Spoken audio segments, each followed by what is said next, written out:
topic is subclavian artery. So in this we will be discussing the competency,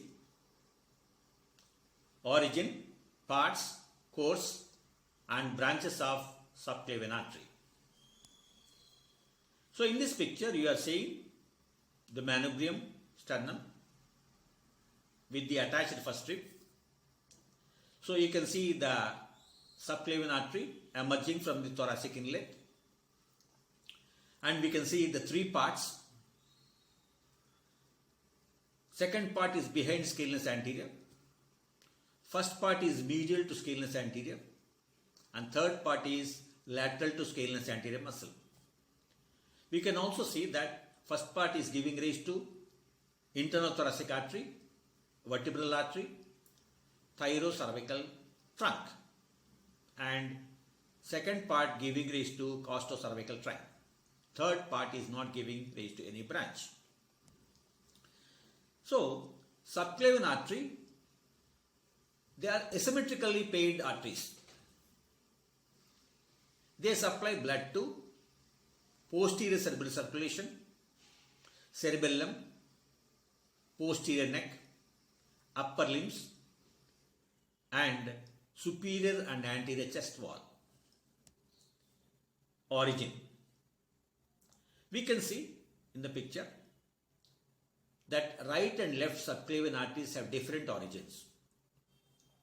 Right subclavian artery is one of the terminal branches of brachiocephalic artery, whereas the left subclavian artery arises as the third branch of aortic arch after left common carotid artery. Course. The subclavian artery exits the thorax via thoracic inlet, or also called as superior thoracic aperture.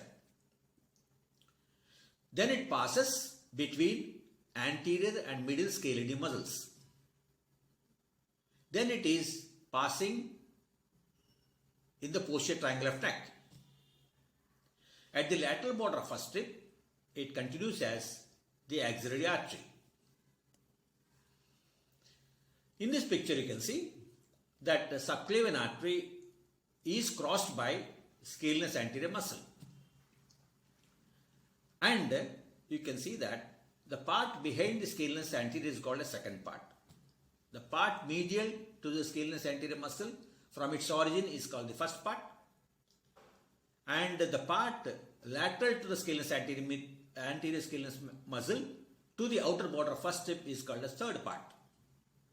So these are the three different parts of the subclavian artery. Parts. It is divided into three parts, first, second and third parts, depending on the position of the vessel in relation to scalenus anterior muscle. First part is from its origin to the medial border of scalenus anterior. Second part, posterior to scalenus anterior. Third part, from the lateral border of scalenus anterior to the lateral border of first strip. In this picture, you can see the branches. So first part gives three branches. The one which is going into thorax, that is internal thoracic artery. The one which are going superiorly, first one is the vertebral artery. The second one is thyrocervical trunk. These are the branches from the first part. And second part gives rise to costocervical trunk. Branches. First part, branches. Vertebral artery courses cranially to supply posterior cerebral circulation. Internal thoracic artery courses caudally into thorax. Thyrocervical trunk. It is a very short trunk that soon divides into four branches. Second part, branches. Costocervical trunk courses cranially before bifurcating. Dorsal scapular artery courses posteriorly. Third part does not give any branches. Subclavian vessels may arise from aberrant locations. If there is failure of the normal embryological aortic arch development.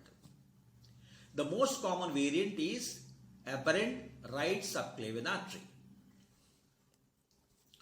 So the picture showing the right subclavian artery that is arising after left subclavian artery. So after arising, the right subclavian artery passes posteriorly and to the right, that is between trachea and esophagus. Aberrations results in right subclavian artery.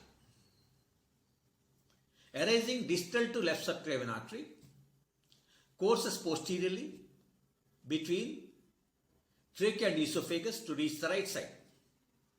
This may cause compression of trachea, resulting in breathing difficulties or dysphagia. There are also other branching patterns. So in summary, there are three parts in the subclavian artery.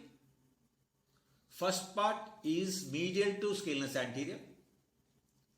Second part is behind the scalenus anterior. And third part is lateral to scalenus anterior.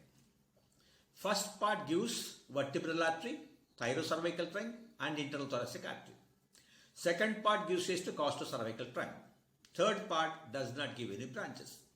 At the lateral margin of first strip, the subclavian artery becomes axillary artery.